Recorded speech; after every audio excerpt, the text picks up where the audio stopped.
Umbonga bazalwane uJesu uqala unyaka ungenzela umusa ngokukholwa nangevangeli leqiniso bazalwane. Esenje inhliziyo yami ibigxumagxuma bazalwane nelangazela ukuze enkonzweni ukuzohlanganyela. Amen bazalwane.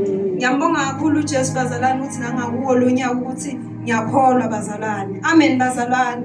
Enhlizweni yami nje begcwele ukubonga uJesu ngithi Jesu nakuyo kulo nyaka uhambo lusaqhubeka. Amen bazalwane. Ukuthi nje Jesu angisazukubuyela emuva. Amen bazalwane. Enhlizweni yami nje ngicela ukutshontsha isikhathi sivula abaseRoma chapter 5. Abazanga ngesithembiso sikaNkulunkulu ngokukholwa, kodwa waqina ekukholweni, enika uNkulunkulu udumo. 21 eqinisekile ukuthi lokho akwethembisile unamandla lokukwenza. Amen bazalwane. Leli izwi nje inkosi ibingivuselela ngalo kulezi insuku bazalwane. Ukuthi nje lithi izwi lenkosi akangabazanga ngesithembiso sikaNkulunkulu sokukholwa. Amen. Kodwa lithi waqina ekukholweni enika uNkulunkulu udumo. Amen bazalwane. Nje inkosi ibisenzela umusa nje bazalwane ukuthi samsohlanganyela entabeni bazalwane. Masisazohamba nje bazalwane umuntu phakathi kwami lokho ayigcizelela ukuthi akuze ukufana ngezikhathi zonkojwayela ukuya ngazo. Ngizwa phakathi kwami futhi inkosi lokho iyagcizelela lokho bazalwane. Isikhathi sahamba ngathi bazalwane kwase kulate kakhulu. Usathana athi hayi sekulate. Usayaphi? Amen bazalwane. Kwasho ukuthi inhliziyo yami nje lokho ehlela lokho ukuthi lo mkhuleko uzukufana neminye imkhuleko. Amen bazalwane. Ngambonga uJesu bazalwane uthe masilapha yana uJesu engenzela umusa bazalwane.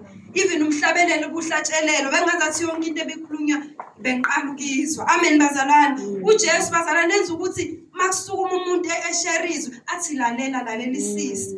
Bazalwane kwangathi ngiyaqala ukuya eplazini. Amen bazalwane. Kodwa ngambonga uJesu bazalwane uthe noma sesilapho eplazini sesizobuya bazalwane.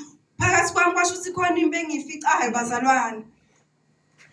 Umzalwane nje bazalwane kwasho ukuthi unomzalwane ohlaselekayo bazalwane.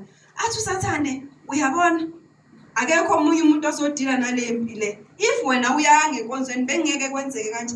Kodwa umuntu phakathi kwami athi awenzanga imistake. Amen bazalwane. Ngilokho ngizwa phakathi kwami inkosi ithi akusili iphutha. Ngilokho ngizwa phakathi kwami kugobhoza ukudumisa uJesu bazalwane. Umuntu engikhumbuza nje ngaleli izwi lethi singonkulunkulu abancane. Bazalwane sihle silifunda lelo zwi lelo. Kwasho ukuthi phakathi kwami umuntu uyayigcizelela indaba ukuthi singonkulunkulu abancane. Eyigcizelela indaba ukuthi uNkulunkulu omncane akoni. uNkulunkulu omncane akasidli sona. Umuntu egcizelela phakathi kwami ukuthi nalokho okuhlulayo ke khuluma phekwami. Amen bazalwane athi noma yini uNkulunkulu beshizo athi akube khona ukukhanya kube khona. So phakathi kwami nginalokho ukuthi shuthi mina ngiyamdoubt uNkulunkulu kodwa ushilo ukuthi nguNkulunkulu omncane. Kwasho ukuthi bazalwane impi ebeyikhona iyaqhubeka. Amen bazalwane. Umuntu phakathi kwami athi uNkulunkulu omncane.